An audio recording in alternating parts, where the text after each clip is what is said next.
نماز کے لیے جو ٹخنوں کو ظاہر کرنے کے لیے بعض کو فولڈ کرتے ہیں تو وہ سمجھیں کہ مکروہ تحریمی میں جا رہے ہیں۔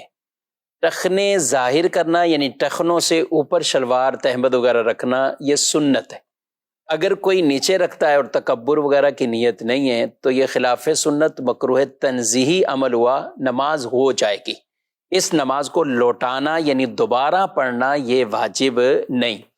لیکن اگر کوئی شخص اس کی جگہ ٹخنے ظاہر کرنا یعنی ٹخنوں سے اوپر شلوار رکھنے کے لیے نیفے سے فولڈ کرتے ہیں، اور اسی طرح بعد پینٹ کو نیچے سے فولڈ کرتے ہیں اور ان کو ٹخنوں سے اوپر لے آتے ہیں، تو یہ جو فولڈ کرنا ہے نا، یہ مکروہ تحریمی عمل ہے۔ رسول اللہ صلی اللہ علیہ وآلہ وسلم کی حدیث مبارکہ ہے کہ مجھے حکم دیا گیا ہے کہ 7 ہڈیوں پر میں سجدہ کروں۔ مجھے حکم دیا گیا 7 ہڈیوں پر سجدہ کروں۔ وہ 7 ہڈیاں کون سی ہیں؟ 2 یہ ہاتھ، گھٹنے، 2 پاؤں اور یہ پیشانی۔ پیشانی کا لگنا زمین پر یہ فرض، اور ناک کا لگنا، ناک کی ہڈی کا لگنا یہ واجب۔ تو یہ 7 ہڈیاں ہوئیں۔ فرمایا مجھے حکم دیا گیا 7 ہڈیوں پر سجدہ کروں اور اپنے بالوں اور کپڑوں کو نہ سمیٹوں۔ بال بھی یعنی جیسے چٹیا وغیرہ یا اس طرح کو بنانا، کپڑے بھی نہ سمیٹوں۔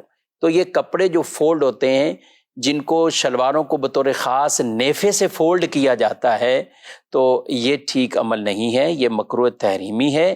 اسی طرح پینٹ اگر کوئی نیچے سے بھی فولڈ کرتا ہوا اوپر رکھ لیتا ہے تو یہ بھی مکروہ تحریمی عمل ہے۔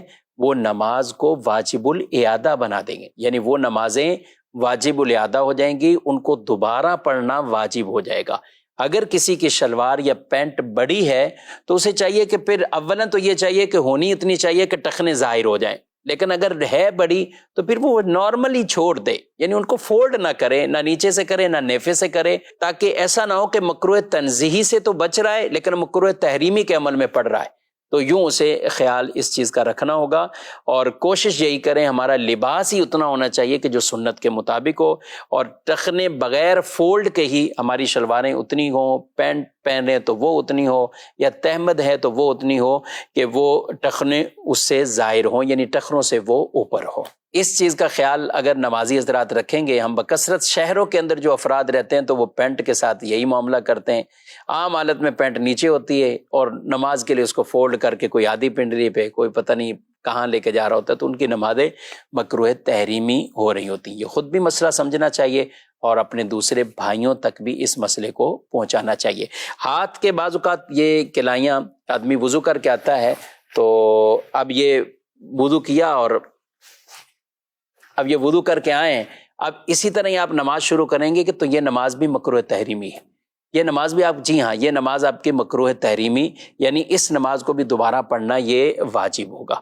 ہاں کوئی ایک آدھا بل ہوتا ہے بعض اوقات وہ رہ جاتا ہے ان آستینوں کا، تو اس سے نماز مکروہ تحریمی نہیں ہوتی۔ اب مثال کے طور پہ یہ ہیں، اب کسی کی یہ ایک بل ہے اور یہ ہاف کلائی تک بھی نہیں ہے، یعنی آدھی کلائی سے تک، آدھی کلائی سے کم ہے، تو یہ معافی کی صورت ہے، یہ عف ہے، یہ معاف ہے۔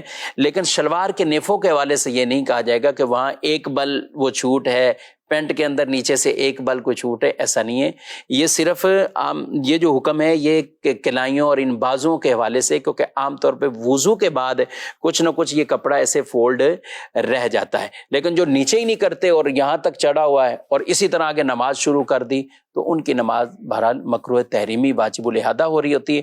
یہ دین کے مسائل جب ہم سیکھیں گے، سمجھیں گے، اور نماز کو جیسا حکم ہے ویسا پڑھنا ہے۔ جی ہاں، فرمایا جس نے وضو کیا ویسا جیسا حکم تھا اور نماز پڑھی ویسے جیسا حکم تھا، اس کے گناہ اللہ بخش دیتا ہے۔ تو بخشش بھی چاہیے، تو ان احکامات کو پورا کما حقہ ہمیں بجا لانا یہ بہت اہم اور ضروری ہے۔ اللہ پاک مجھے آپ کو عمل کی توفیق عطا فرمائے۔